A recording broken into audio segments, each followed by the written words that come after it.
निघाला होता। माझं म्हणणं ईव्हीएम असू द्या, पण ईव्हीएम सोबत असताना बटन दाबल्यावर एक खाली बॅलेट त्याला भेटला पाहिजे, तर शिक्का त्याच्यावर पडला का नाही पडला, त्याची मतपेटीत एक वेगळी मतपेटी ठेवली पाहिजे, दोनही होईल। म्हणजे ईव्हीएम याच्यासाठी ठेवतो का वेळ वाचेल मतदानाच्या मोजणीच्या वेळेस, आणि काही अडचण वाटली तर मला असं वाटतं का भाजप हा राष्ट्र निर्माण करणारा पक्ष असं त्यांची ख्याती आहे, ते देशभक्त आहे असं त्यांची ख्याती आहे। मग लोकशाहीलाच जर काळीमा फासल्या जात असेल या मतदानाच्या माध्यमातून, आणि लोकशाही जर जिवंत राहिली तर राष्ट्र निर्माण राहू शकत नाही, ते आबिद राहू शकत नाही। याचं खऱ्या अर्थानं भाजपच्या सगळ्या लोकांनी याची दखल घेणं गरजेचं आहे। प्रश्न निवडणुकीच्या पुरता मर्यादित नाही, तर तो देश हिताचा आहे।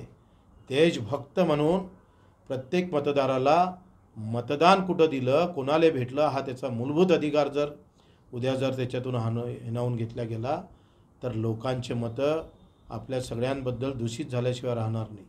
आणि मी त्याच्याचसाठी म्हणतो आहे की हे राष्ट्रहिताच्या भावना आपण ज्या पद्धतीनं सांगताय त्या पद्धतीनं राबवा, एवढंच आहे। दुसरं असं आहे का शेतकऱ्याच्या शेतीमालाला भाव नाही, घरकुलाची तफावत आहे, सगळ्या गोष्टीसाठी मी खासदार म्हणून आम्ही अभियान राबवू। एका मतदारसंघात 300 ते 400 पर्यंत आम्ही उमेदवार उभे करण्याची तयारी दाखवली आहे, आमची तयारी झालेली आहे। मला वाटते 20 तारखेला आमची पुन्हा बैठक आहे सगळ्या राज्यातल्या पदाधिकाऱ्याची। 20 तारखेला कसे उमेदवार उभे करायचे, त्याचे जे काही अर्ज नमुने आहेत ते सगळे आम्ही त्यांना देऊ। तुम्ही ईव्हीएम शंका घेतली आहे, ईव्हीएमवर जो आतापर्यंत विरोधकांनी म्हटलं ईव्हीएम मॅनेज होते, असं तुम्हाला पण म्हणायचं आहे काही? माझं काय म्हणणं आहे, मॅनेज हो नाही हो हा नंतरचा भाग आहे। माझं म्हणणं आहे की हा मूलभूत अधिकार जो मतदाराचा आहे तो त्याला भेटला पाहिजे, एवढं म्हणणं आहे। आता ते मॅनेज आहे नाही आहे तो अधिक टेक्निकल प्रॉब्लेम आहे, पण माझं असं म्हणणं हा तर मूलभूत अधिकार आहे ना।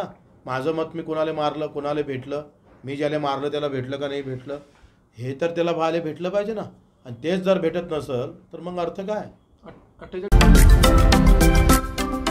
महाराष्ट्रातील महत्त्वाच्या व ताज्या घडामोडी जाणून घेण्यासाठी आजच आमच्या सूर्या मराठी न्यूज चॅनलला सबस्क्राईब करा आणि बेल आयकॉन प्रेस करा।